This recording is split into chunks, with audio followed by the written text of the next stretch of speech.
d'Angers. Et en plus, elle est montée par qui? Par Olivier Pellier. Oui. Autant de raisons de s'en méfier. Olivier Pellier qui est d'ailleurs le dernier jockey français à avoir remporté le Derby d'Epsom. On parlait tout à l'heure de cette grande course anglaise.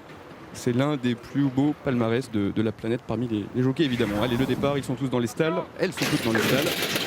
Et c'est parti Pierre donc pour ce voyage long de 2200 mètres avec un très mauvais 15 Miss Pénélope à coup de théâtre. qui est sorti au trot de sa stalle de départ carrément et qui va se retrouver totalement hors course. Oui, en tête de l'épreuve en revanche, le numéro 7, So Lovely Sport, a pris elle un très bon départ, tout comme le numéro 13, un Lumière du Soir, associé à Grégory Benoît, qui vient en 2-3e position. On voit Maxime Guillon qui a décidé de se rapprocher, Pierre, avec Cottingley Ferry. Ouais, simplement parce qu'on va au petit Canter, c'est ce que je craignais un peu pour Witty, mais Théo Bachelot s'est un petit peu méfié puisqu'il a mis Witty en 7-8e position, il ne l'a pas mise à l'arrière-garde et il a raison parce que So Lovely Sport qui est en tête devant Cottingley Ferry ne vont pas très vite. Lumière du Soir en 3e position, Ultima Bella Kazakh Rouge est venu se rapprocher en 4e position devant Salvation Kazakh Vert Toc Rouge. Et le rythme peu sélectif, Pierre, ne va pas faire les affaires de la favorite Ginny Johnston. C'était une attentiste, donc elle a besoin d'une course rythmée elle. Oui absolument, mais là on a quand même un peu accéléré dans la descente sous l'impulsion de So Lovely Sport et de Cottingley Ferry parce que Cottingley Ferry, Kazakh Jaune, Toc Jaune qui en général est très brillante, et bien là suit facilement mais sans trop tirer, donc ça veut dire qu'on a pris maintenant une allure suffisamment régulière. Jenny Johnston, elle est là, elle est à l'arrière-garde pour l'instant. Oui, Théo Bachelot est toujours au centre du peloton, un Kazakh bleu en selle sur le numéro 16, Witty. Ça se passe bien pour l'instant pour cette pensionnaire de John Hammond. Allez, les chevaux sont dans le tournant final avec toujours le 7, So Lovely Sport qui a l'avantage comme à son habitude. Cottingley Ferry vient en 2e position dans son sillage alors que le long de la corde, le 13, Lumière du Soir et Grégory Benoît sont bien placés. À l'extérieur, le numéro 5, Ultima Bella et Yoritz Mendizabal progressent un petit peu nez au vent. Oui, Gérald Mossé en selle sur Tia Kia est en 5e position, une Kazakh bleue avec des étoiles à la corde, une Kazakh beige avec une toque rouge et Classic Cool devant Witty et Gradara, mais pour l'instant rien n'est joué. Allez, les chevaux pénètrent dans la dernière ligne droite, 500 mètres à parcourir et c'est So Lovely Sport pour l'instant, le numéro 7 qui a davantage à son extérieur. Là, Cottingley Ferry commence à lui mettre la pression. Ultima Bella, le numéro 5, semble se rapprocher avec beaucoup de ressources alors qu'on voit la favorite Ginny Johnston, Pierre, qui va être lancée complètement à l'extérieur. Oui, Jenny Johnson a beaucoup de terrain à refaire sur So Lovely Sport et Ultima Bella qui pour l'instant ont encore nettement l'avantage. Jenny Johnson va finir très fort, mais est-ce qu'elle aura le temps d'aller chercher So Lovely Sport? Ça m'étonnerait puisque celle-ci s'impose vraiment très sûrement. Le numéro 12, Jenny Johnson, sera 2e. Le numéro 6, Divine Music, a pris la 3e place.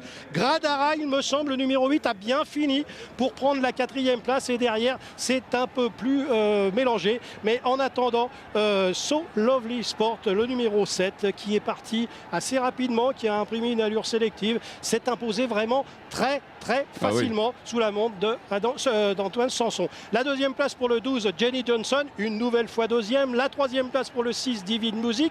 La 4e place pour le 8, Gradara à la corde. Et la 5e place, 5. Il me semble, pour le numéro 5, Ultima Bella. Mais on a vu que le So Lovely Sport du départ à l'arrivée, puisqu'après un bon départ, son jockey n'a pas hésité à forcer l'allure dès l'entrée de la ligne droite et elle s'est vite mise à l'abri de tout retour, s'imposant très sûrement. Oui, mais tout de même, la favorite s'est très bien comportée, Pierre. Ginny Johnston, j'ai l'impression qu'elle a plus été battue par les circonstances de course. Elle s'est vraiment retrouvée très loin. Oui, mais ça, quand on attend avec un cheval, regardez, l'avantage, c'est quand vous montez une So Lovely Sport qui est capable d'aller devant et en plus de tenir le coup, vous n'avez pas évidemment le chemin que doit refaire Jenny Johnson. Alors c'est vrai que c'est très impressionnant, mais en attendant, on ne peut pas aller chercher des chevaux qui, en bon terrain, sont véritablement difficiles à refaire lorsqu'évidemment ils ont la qualité pour. Et cette So Lovely Sport avait déjà montré de la qualité au niveau des courses à événements. Bonne fin de course également de Divine Music qui a attendu, mais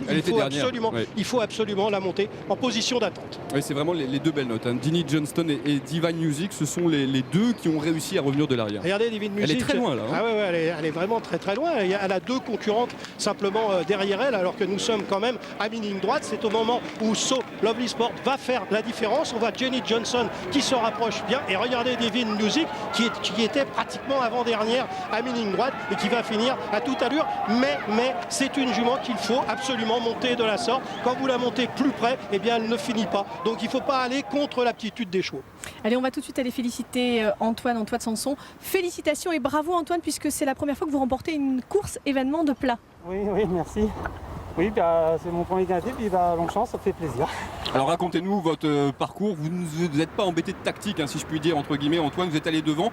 C'est vraiment une pouliche qui est très dure. Ouais, c'est une jument qui a une grande action, donc elle est mieux devant, elle subit pas le démarrage. Est-ce que vous attendiez, Antoine, à l'avoir gagné aussi facilement, parce qu'elle a vraiment déposé ses adversaires, hein, pour finir? Pourtant, j'ai senti molle toute la route. Je l'ai senti molle et même en tournoi, je la sentais vraiment molle. Je dis ça va être dur et puis en fait non, elle a tellement d'action après des fois dessus qu'il ne faut pas aller trop vite non plus.